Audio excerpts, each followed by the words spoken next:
ひりゅうくんです。ひりゅうです。よろしくお願いします。講義プログラミングってそもそもどういうこと？それぞれ問題が提示されていて、点数とか、あとプログラミングの問題を解く速さとかを競う感じになる。といった問題の数とかが同じだったら時間が早い方が勝ちだよという感じ。アットコーダーという日本の競技プログラミング界では一番有名スポンサーもついていて、賞金まで出てくるっていう、そういう大会とかも。学生だったら嬉しいね。まず入力を受け取る段階があって、入力が受け取れて1番目のカードと2番目のカードとそれ以外のカードが同じ数字になっているか、その他の場合はノートという感じでやって回答したソースコードを提出すると AC って出てきて正解ですよということになっています。なるほどね。黒帯チャンネル。皆さんこんにちは、黒帯チャンネルです。今日はですね、珍しいタイプのゲストをお迎えしております。僕の母校である千葉大学の後輩のひりゅうくんです。ひりゅうです。よろしくお願いします。お願いします。自分は千葉大学の電子計算機研究会というサークルに入っていて、CCS と呼ばれているサークルに入ってて、そこで丹沢さんにお世話になって、そうですね。最近結構会うことがあってっていう感じで来ていただいたんですけど、なんで今日お呼びしたかというとですね、彼らがですね、かなり熱心に取り組んでいる競技プログラミングというのがありましてですね、略して競プロっていうのかな。前々からね、気になってたんですよ。この番組ね、多分視聴されてる方ってゲーム業界とか IT 系の方が多いと思うんですけど、皆さん競技プログラミングってご存知ですかね？結構知らない人多いんじゃないかなと思うんですけど、今日はね、そのめっちゃハマってる競技プログラミングについていろいろお話聞こうと思っております。ちなみに、いつぐらいから始めたんですか？自分の場合は大学に入るってなった時に、もともと数学科にちょっと自分は入りたかったんですけど、千葉大学だと数学と情報がくっついてる学科になっていて、プログラミングも勉強しなきゃいけないかなと思って、そういうことか。勉強していたところ、初めて1日で高校の時の友達に、俺プログラミング勉強してんだぜって自慢したら、そいつの方がプログラミング詳しくて、競技プログラミングって知ってるって言われて、その友達が誘ってくれたんだ。はい、もともとやっていたみたいで。じゃあ何年ぐらい？今陰性だよね。はい、今修士1年なんで、4年とちょっと。1年生の時から始めたんだ。4年間ね、ずっとハマっている競技プログラミングの謎というかですね、本当に基本の木から教えていただければと思います。よろしくお願いします。よろしくお願いします。まず最初に競技プログラミングってそもそもどういうことっていうところを聞いていきたいんですけど、競技っていうぐらいだから争うんだよね。はい。何を争うの？それぞれ問題が提示されていて、それぞれの問題に点数とかがついていたりして、点数とか、あとプログラミングの問題を解く速さとかを競う感じになって。速さを競う？何問か出てて、全部解けることの方が少ないかなと思うので。例えば、10問用意ドンで8時から始めますみたいになって、4問までできた人とか、5問までできた人みたいな感じか。といった問題の数とかが同じだったら、時間が早い方が勝ちだよという感じで。言語は何を使うんですか？プログラミング言語ですと、実際に見せた方が早いかもしれないんですけど、これがアットコーダーっていうもの？はい。アットコーダーという日本の競技プログラミング界では一番有名だと。じゃあ別に他にもあるんだ。ロシアとかだとまた別のサイトがあったりするんですけど、日本人だったらまず最初にこれに取り組むかなと思うところで、アットコーダーさんが運営しているコンテストサイトになります。なるほどね。こんな感じにサイトに入ってもらうとコンテストが並んでいて、この日のこの時間に来るとここに参加できるよっていうのが書いてあるんだ。はい。例えばこの前の土曜日の9時から、まだ始まってないコンテストだといろいろ見れないので、終わった方のコンテストの方を見ていこうと思うんですけど、第7回日本最強プログラマー学生選手権予選。いいね。こんなにちゃんとしてるタップみたいなのがあるんだね。はい。これは一番最近でやったやつが、こういう。これ参加したの？参加しました。たまにこういう名前がついてて、これ予選なんで、決勝に行くと実際に新宿だったかな？どっかに集まるんだ。ちゃんとスポンサーもついてて。スポンサーもついていて、新宿の方の会場があって、交通費とかも出してくれて、賞金まで出てくるっていう、そういう大会とかも。学生だったら嬉しいね。15万も取れたらね。みたいな感じのコンテストもやってたりします。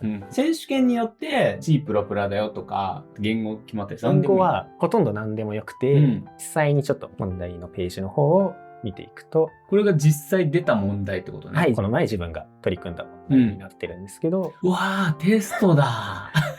そうですね。結構初見の方だとちょっとギョッとしちゃうところもあるかもしれないですけど、慣れると。文があって、はい入力、出力、入力で出力で、はいはいはい。で、その下にソースコードを書くと。ところがあって、ここ言で語選択欄がある。はい、結構いろいろと。じゃあ自分が得意なもので取り組めばいいんだ。はい。一般的にこれが書きたいよみたいなやつは全部あるんじゃないかなと思います。Python 選手権とかがあるわけじゃなくて、はい、問題が解決できれば、どのプログラミング言語でもいいんだ。はい。間口が広くていいですね。そうです。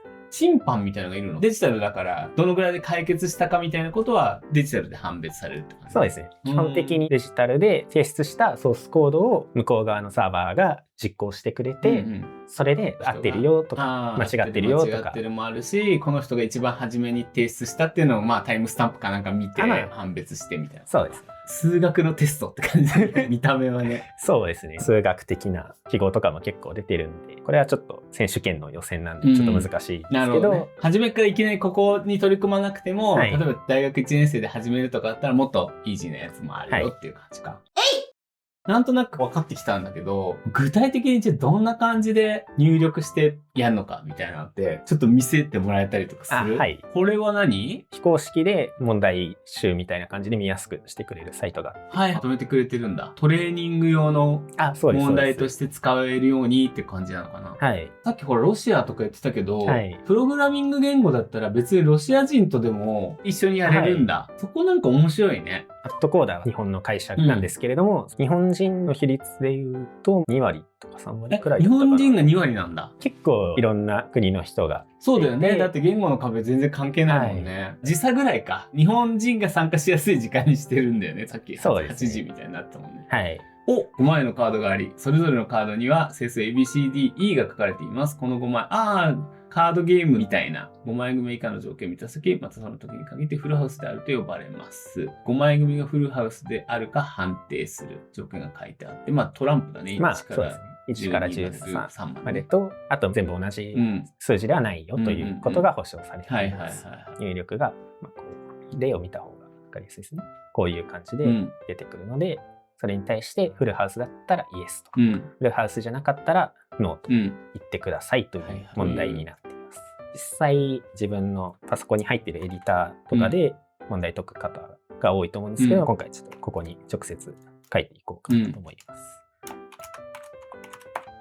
まず入力を受け取る段階があって、言語によって違うんですけど、こういうふうに書くと最初の入力が受け取れて、いろんな解き方があるんですけど、順番を並び替えると分かりやすいかなと思うんで、順番を並び替えて、順番並び替えてるんで、1番目のカードと2番目のカードとそれ以外のカードが同じ数字になっているか、もしくは小さい数字の方が3枚あるかもしれないので、前の方が全部同じで、後ろ2つが同じ数字の時もフルハウスになっていて、その他の場合はノートという感じでやって、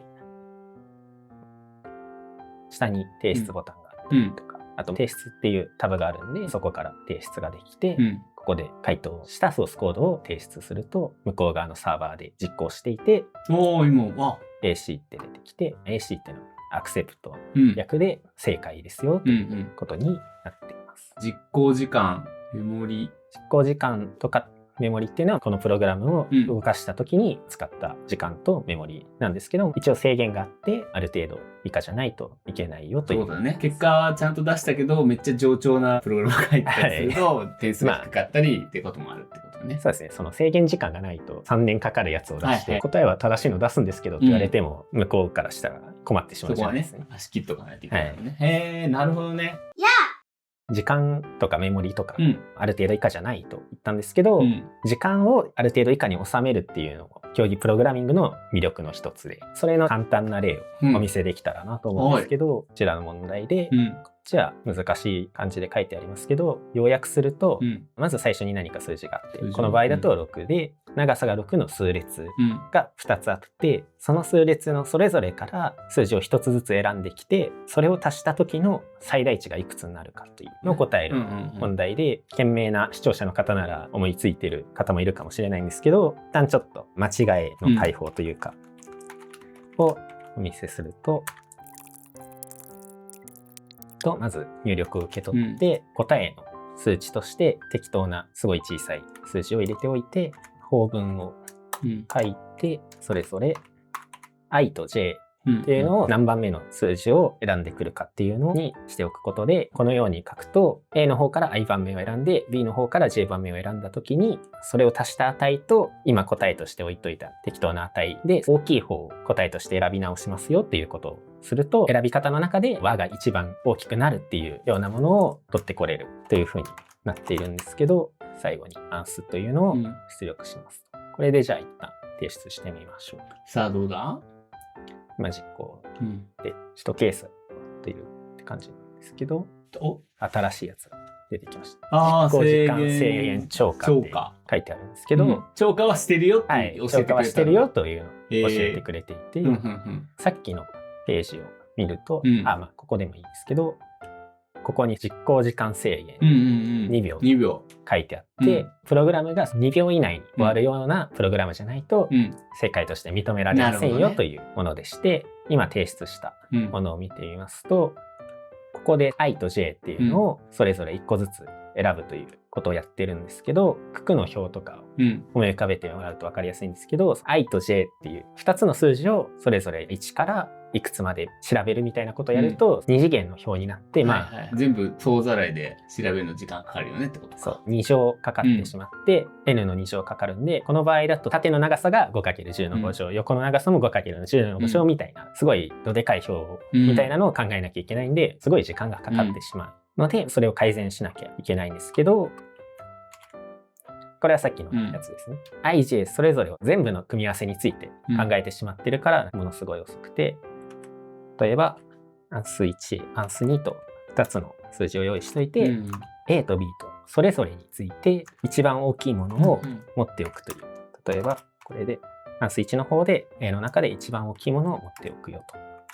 アンス2の方で B の中で最も大きいやつを持っておくよということを書いて、これを最後に足したものというのを出力してあげると、今回の場合だと1から n まで見ますよっていうのを上で1回、下で1回ってやってるんで、n2 乗じゃなくて 2×n に近い形になるんで、これだとさっきのよりは早くできるので、結構進みは早いですね。で AC と言います。22ケースやってるんでちょっと時間がかかってますけど、一番長いやつでも222ミリ秒なんで 0.2 秒くらいで終わってるということになってて、これで正解という感じになっています。なるほどね。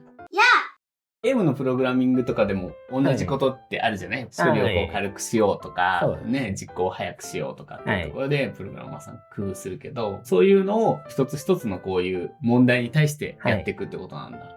ゲームプログラムについてあまり詳しくはないんですけど、人の話を聞く限りだとそこまで早くする部分が主というよりかはそうじゃない部分結構多いと伺ってるんですけど、競技プログラミングはどうなったら早くできるかなみたいな、そういう創意工夫の部分だけをグッと抜いてきた感じの競技になっていて、それが競技として面白いかなという感じですね。これはアットコーダーさんってところがやってると思うんだけど、強さみたいな、レーティングみたいなのがあったりするの？レーティングっていうのがあって、じゃあ自分のマイページ結構強いんでしょ？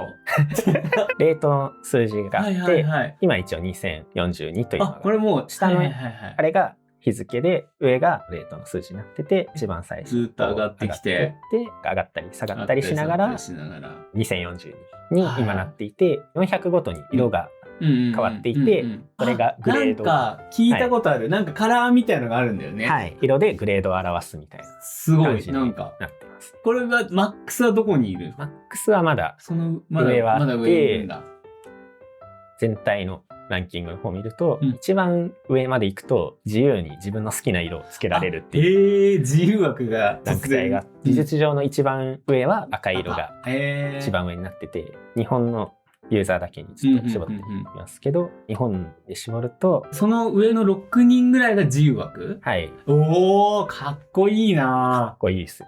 その下が赤で、日本だと30人くらいですかね、その自由枠の人と合わせて赤の人がいて、その下が橙で、橙はこの、そっか、もう今何人いるかもここで見えちゃうわけだ。その下が黄色になっています。僕はどこら辺ですか？3つ目くらいですかね。大分。日本で238 8位で、全体だと1206位。すごいところにいる。いや、ありがとうございます。これはでもだんだん上がってくの面白いね。はい。競技プログラミングの強さ、ネームドみたいな上の人たちって、はい。数学力なの？センスみたいなのもあんの？一番上にいる人は、数学が好きな方とか、プログラミングが好きな方はもちろん多くて、多分センスもあって、経験量もやっぱ豊富で頑張ってないと、やっぱそこにはたどり着けないかなと思ってます。自分の千葉大とかで見てみると、みんな大学入れてるんだね。結構上の自信あるよっていう人は。千葉大では1位なの？はい、一応。すごい。でも結構やってんだね。学部の勉強とかに紐づいてやってる人が多いのかな？そうですね。うちの数学情報数理学科とかでも多いですし、工学部の情報校とかの人が多いです。こういう近い人と競うのは楽しいよね。今2位のこともドンパチやってて。確かに。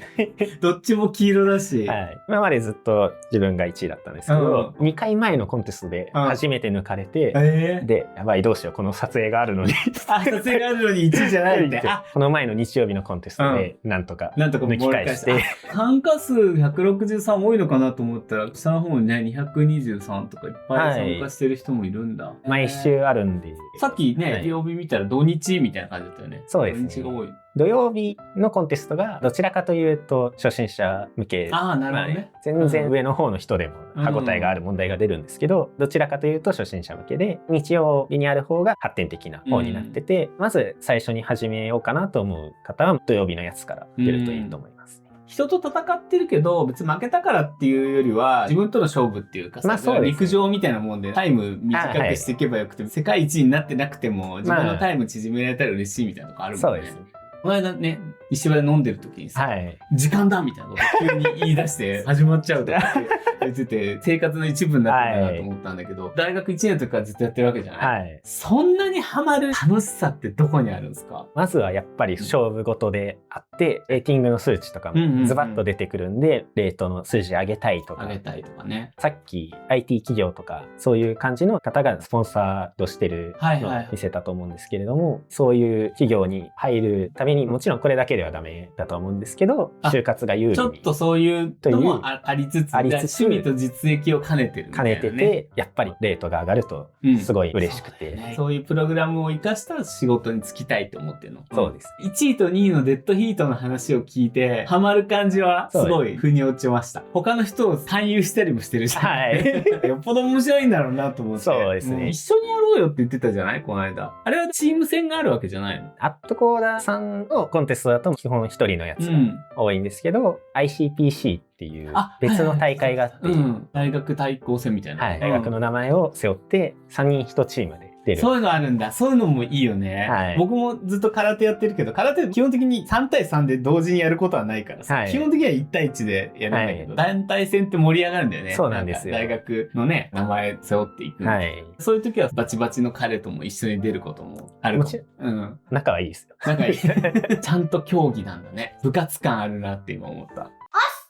いろいろ話を聞かせてもらって実演までしてもらいました。競技プログラミング。何なのかね、全然知らない状態で来たんですけど、こういうことなのかっていうのと、あとね、ハマる理由とか、意外とこう熱い戦いがあるんだなってことが分かりました。ありがとうございます。ありがとうございます。始める人増えるといいですね。はい。ということでね、興味ある方はですね、ひるくんにね、取ってもらってやってもらえばと思います。何か告知とか言っときたいことってありますか？特にはなくて、やっぱりアットコーダーさんが日本では一番有名なんで、ぜひ今日プロ始めていただいて、毎週土曜日の午後9時からコンテストがあるんで、参加してみていただけると嬉しいです。今回ね、アットコーダーさんにも番組で紹介していいとご評価いただいた。はい、一応。はい、ありがとうございます。というわけで今日は千葉大学の後輩のひりゅくんにお越しいただきました。最年少のゲストなんですけども、今後若い世代が今熱中していることとか、技術とか、ゲーム周りの文化とか、黒帯チャンネルでもどんどん取り上げていきたいと思ってます。特にね、母校の後輩は優遇いたしますので、もしこれをご覧の千葉大だったりとか、僕の後輩だったりは何か語りたい人いたら気軽にご連絡ください。ということで、ひりゅくん改めて今日はどうもありがとうございました。ありがとうございました。というわけで、黒帯チャンネルはゲーム業界の話やゲームの作り方などゲームに関するいろんな話題をお届けするチャンネルです。面白かったという場合は高評価、チャンネル登録、ハイプをお願いします。また、こんなテーマの話を聞いてみたいなどリクエストがございましたらコメント欄にお願いします。ではまた次回をお楽しみに。さよなら。